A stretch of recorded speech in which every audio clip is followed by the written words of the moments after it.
मैं अच्छी तरह तैर सकता हूँ। इसको डॉइच में कहेंगे Ich kann gut schwimmen। Ich kann gut schwimmen।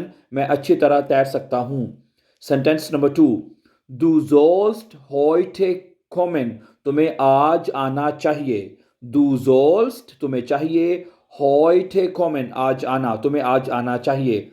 Er muss Deutsch lernen। उसको जर्मन जुबान सीखनी है, उसको जर्मन सीखनी है, ठीक है। Er muss Deutsch lernen। उसको जर्मन सीखनी है। Wir wollen ins Kino gehen।